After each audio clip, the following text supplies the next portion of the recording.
Hello दोस्तों, तो आज के इस वीडियो में हम कुछ खास तरह के हिंदी वाक्यों को इंग्लिश में ट्रांसलेट करना सीखेंगे और ट्रांसलेशन के साथ साथ में इज, एम और आर का भी प्रयोग करना इसी वीडियो में सीखने वाले हैं। तो ये वीडियो बहुत ही मजेदार वीडियो होने वाला है दोस्तों, इसीलिए इस वीडियो को एक लाइक जरूर से जरूर कर देना और कुछ इसी प्रकार के वीडियोस को देखने के लिए आप हमारे चैनल को भी सब्सक्राइब कर सकते हो। तो सबसे पहले हम यहाँ पर सीख लेते हैं कि हम इज, एम और आर का प्रयोग कब करेंगे। तो उसके लिए मैंने यहाँ पर कुछ लिख रखा है, जरा ध्यान से देखो। अगर कहीं पर भी आई आ जाए तो आई के साथ में हम एम का प्रयोग करेंगे। अगर वी, यू या फिर दे आ जाए तो उसके साथ में हम आर का प्रयोग करेंगे। और अगर कभी भी ही, सी, इट या फिर किसी व्यक्ति का नाम आ जाए तो उसके साथ में हम इज का प्रयोग करेंगे। अब चीजें अच्छे से तब समझ में आएंगी जब हम ट्रांसलेशन को कर रहे होंगे। तो सबसे पहला वाक्य क्या है, जरा ध्यान से देखो। सबसे पहला वाक्य है मैं एक छात्र हूं। मैं का इंग्लिश मीनिंग क्या होता है? मैं का इंग्लिश मीनिंग होता है आई। तो हमने यहां पर लिखा आई। अब देखो यहां पर हूं लिखा गया ना, तो हूं के लिए हम यहां पर इंग्लिश में लिखेंगे। और मैंने अभी अभी आपसे कहा कि अगर कभी भी आई होगा तो आई के साथ में हम क्या लिखेंगे? आई के साथ में हम एम लिखेंगे। तो इसीलिए हम यहां पर हूं के जगह में एम लिखेंगे। बात समझ पा रहे हो? बिल्कुल समझ पा रहे होगे। तो ये हो गया आई एम। फिर देखो एक लिखा गया है, एक के लिए हम यहां पर ए लिखेंगे। छात्र लिखा गया है, तो छात्र का इंग्लिश मीनिंग क्या होता है? छात्र का इंग्लिश मीनिंग होता है स्टूडेंट। तो हम यहां पर लिखेंगे स्टूडेंट, STUDENT। ये हो गया इसका इंग्लिश ट्रांसलेशन।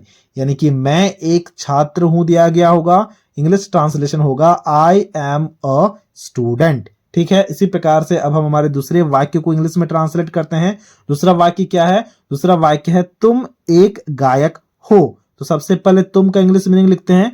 तुम का इंग्लिश मीनिंग होगा यू। तो हमने यहां पर यू लिखा। और अभी अभी मैंने आपसे कहा कि कभी भी अगर यू लिखा गया हो, देखो यू लिखा गया हो, वी लिखा गया हो या फिर दे लिखा गया हो, तो हम हमेशा आर का इस्तेमाल करेंगे। तो यहां पर जो हो लिखा गया है ना, इस हो के लिए हम यहां पर लिखेंगे आर। You are. एक के लिए लिखेंगे ए। अब गायक का इंग्लिश मीनिंग क्या होता है? गायक का इंग्लिश मीनिंग होता है सिंगर। तो हमने लिखा यहां पर सिंगर। देख पा रहे हो कितना आसान है? बहुत ही ज्यादा आसान है। तुम एक गायक हो, इसका इंग्लिश ट्रांसलेशन होगा यू आर अ सिंगर। इसी प्रकार से तीसरा वाक्य दिया गया है हमारे पास, जरा ध्यान से देखो। तीसरा वाक्य में दिया गया है आप एक शिक्षक हैं। कहीं पर भी आप दिया गया हो, तुम दिया गया हो, आप लोग दिया गया हो या फिर तुम लोग दिया गया हो, तो हम हमेशा उसका इंग्लिश मीनिंग में यू ही यूज करते हैं, यानी कि यू का ही इस्तेमाल करते हैं। और हमें पता है यू के साथ में क्या लगेगा? यू के साथ में आर लगेगा। तो यहां पर जो है लिखा गया है उसके लिए हमने यहां पर आर लिखा। ठीक है, एक लिखा गया है उसके लिए ए लिखा। शिक्षक लिखा गया है, शिक्षक का अंग्रेजी मीनिंग क्या होता है? शिक्षक का अंग्रेजी मीनिंग होता है टीचर। तो हमने लिखा TEACHER। तो ये हो गया इसका इंग्लिश ट्रांसलेशन, यानी कि आप एक शिक्षक हैं। इंग्लिश में हो गया यू आर अ टीचर। ठीक है, इसी प्रकार से हमारे पास चौथा वाक्य दिया गया है, जरा ध्यान से देखना। वे लोग अच्छे हैं। अब वे लोग का इंग्लिश मीनिंग क्या होता है? वे लोग का इंग्लिश मीनिंग होता है दे। तो हमने यहां पर लिखा दे, THEY, दे। और अभी अभी मैंने आपसे कहा कि अगर कभी भी वी, यू या फिर दे आ जाए तो हम हमेशा आर लगाएंगे। तो यहां पर जो है लिखा गया है, इस हैं के लिए हम क्या लिखेंगे? आर, यानी कि दे आर अच्छे। यानी कि अच्छा का इंग्लिश क्या होता है? अच्छा का इंग्लिश होता है गुड। तो हमने लिखा यहां पर गुड, दे आर गुड। देख पा रहे हो कितना आसान है? बहुत ही ज्यादा आसान है। इसी प्रकार से पांचवा प्रश्न हमारे पास है। पांचवा प्रश्न क्या है? देखो, यानी कि पांचवा वाक्य क्या है? वह एक लड़का है। वह के लिए क्या लगाएंगे? सबसे पहले देखो लड़का का बात कर रहा है, यानी कि यहां पर वह के लिए हम ही लगाएंगे।